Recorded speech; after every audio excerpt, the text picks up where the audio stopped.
Chapter 18, The Cool of the Evening.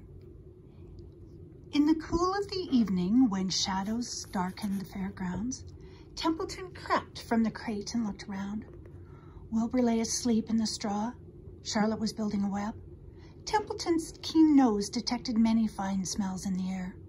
The rat was hungry and thirsty, and he decided to go exploring without saying anything to anybody, and he started off. "Bring me back a word," Charlotte called after him. "I shall be writing tonight for the last time." The rat mumbled something to himself and disappeared into the shadows. He did not like being treated like a messenger boy. After the heat of the day, the evening came as a welcome relief to all. The Ferris wheel was lighted now. It went round and round in the sky and seemed twice as high as by day. There were lights on the midway, and you could hear the crackle of the gambling machines and the music of the merry-go-rounds and the voice of the man in the Beano booth calling numbers. The children felt refreshed from their nap.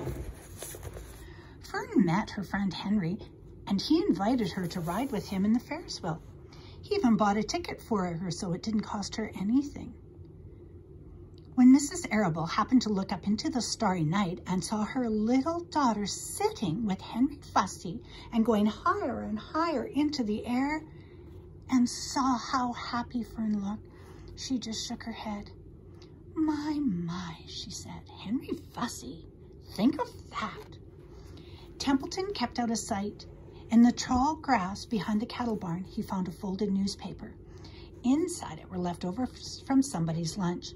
A deviled ham sandwich, a piece of Swiss cheese, part of a hard-boiled egg, and the core of a wormy apple. The rat crawled in and ate everything. Then he tore a word out of the paper, rolled it up, and started back to Wilbur's pen. Charlotte had her web almost finished when Templeton returned, carrying the newspaper clipping. She had left a space in the middle of the web. At this hour, no people were around the pig pen, so the rat and the spider and the pig were by themselves. "I hope you bought a good one," Charlotte said. "It is the last word I shall ever write."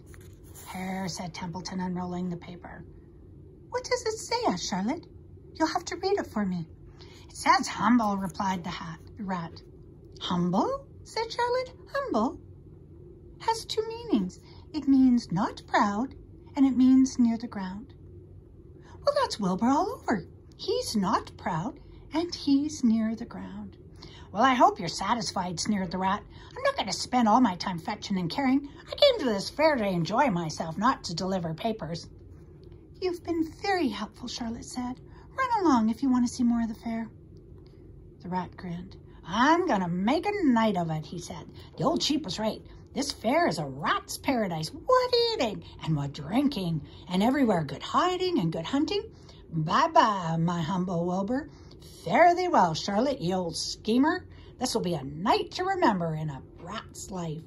And he vanished into the shadows. Charlotte went back to her work. It was quite dark now. In the distance, fireworks began going off, rockets scattering fireballs in the sky. By the time the Arables and the Zuckermans and Lurvy returned from the grandstand, Charlotte had finished her web. The word humble was woven neatly in the middle. Nobody noticed it in the darkness. Everyone was tired and happy. Fern and Avery climbed into the truck and lay down. They pulled the Indian blanket over them. Lurvy gave Wilbur a forkful of fresh straw. Mr. Arable patted him. "Time for us to go home," he said to the pig. "See you tomorrow." The grown-ups climbed slowly into the truck, and Wilbur heard the engine start and then heard the truck moving away in low speed. He would have felt lonely and homesick had Charlotte not been with him. He never felt lonely when she was near. In the distance, he could hear the music of the merry-go-round. As he was dropping off to sleep, he spoke to Charlotte. "Sing me that song again about the dung and the dark," he begged. "Not tonight," she said in a low voice. "I'm too tired." Her voice didn't seem to come from her web. "Where are you?" asked Wilbur. "I can't see you. Are you on your web?" "I'm back here," she answered, "up in this back corner." "Why aren't you on your web?" asked Wilbur. "You almost never leave your web." "I've left it tonight," she said. Wilbur closed his eyes. Charlotte, he said after a while, do you really think Zuckerman will let me live and not kill me when the cold weather comes? Do you really think so? Of course, said Charlotte. You are a famous pig, and you are a good pig. Tomorrow you will probably win a prize. The whole world will hear about you. Zuckerman will be proud and happy to own such a pig. You have nothing to fear, Wilbur, nothing to worry about.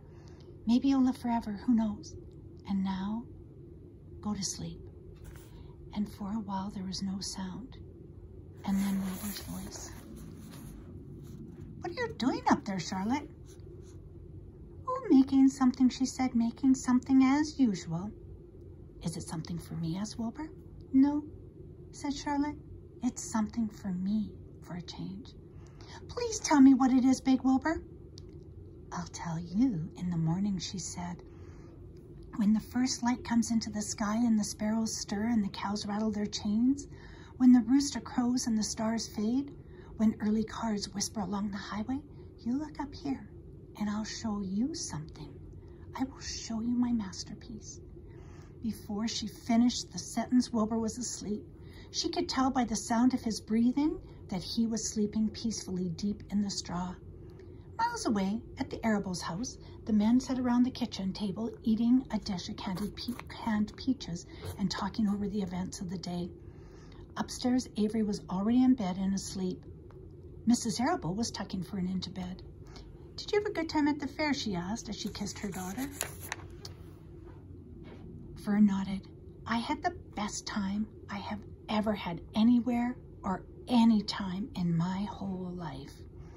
Well, said Mrs. Arable, isn't that nice?